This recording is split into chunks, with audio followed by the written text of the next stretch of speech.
সরস্বতী পুজো বা বসন্ত পঞ্চমী বা শ্রী পঞ্চমী নতুন বছরের শুরুতেই বাঙালির ভ্যালেন্টাইন্স ডে নিয়ে ইতিমধ্যেই উদ্দীপনার সূচনা। বসন্ত ঋতুর আগমনের সূচনা করে এই পুজো।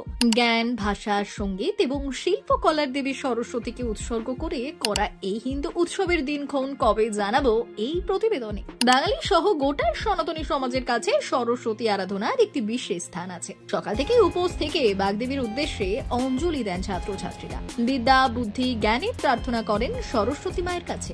মূলত মাঘ মাসের শুক্লা পঞ্চমী তিথি এবছর পড়েছে 2রা ও 3রা ফেব্রুয়ারি মিলিয়ে। তবে বাংলা মতে 20শে মাঘ সোমবার পুজোর আসল দিন। 2রা ফেব্রুয়ারির সকাল 9:14 শুরু হবে শ্রী পঞ্চমী তিথি। এই তিথি থাকবে পরদিন 3রা ফেব্রুয়ারি সোমবার সকালে 6:52 পর্যন্ত। সরস্বতী পুজো করার সেরা মুহূর্ত হলো 2রা ফেব্রুয়ারি সকাল 9:14 থেকে বেলা 12:01 পর্যন্ত। এই সময়ের মধ্যেই পড়েছে বসন্ত পঞ্চমী মুহূর্ত।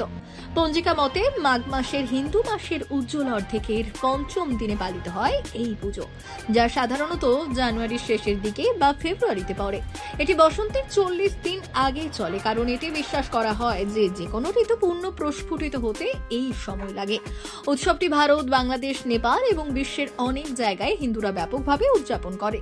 প্রকৃতপক্ষে এটি ইন্দোনেশিয়া এবং বালির কিছু অংশে হরিজায় সরস্বতী হিসেবেও পালন করা হয়। উৎসবের বিশেষ আকর্ষণ দেবী সরস্বতী পুজো। লোকেরা, বিশেষত ছাত্রছাত্রীরা, তাদের প্রিয় রং হলুদের প্রাণবন্ত যে কোনো একটি রঙের পোশাক পরে স্কুল কলেজের পুজোয় অংশগ্রহণ করে। এছাড়াও অস্থায়ী মণ্ডপগুলিতে দেবী মূর্তি এবং প্রতিমার সামনে পূজার্চনা ও প্রার্থনা করা হয়। মাতৃ আরাধনায় হলুদ রঙের ব্যবহার বিশেষভাবে করা হয়। জাফরান হলুদ রঙের মিষ্টি এবং খিচুড়ি জাতীয় হরিদ্রাব্য খাবার তৈরি করা হয়।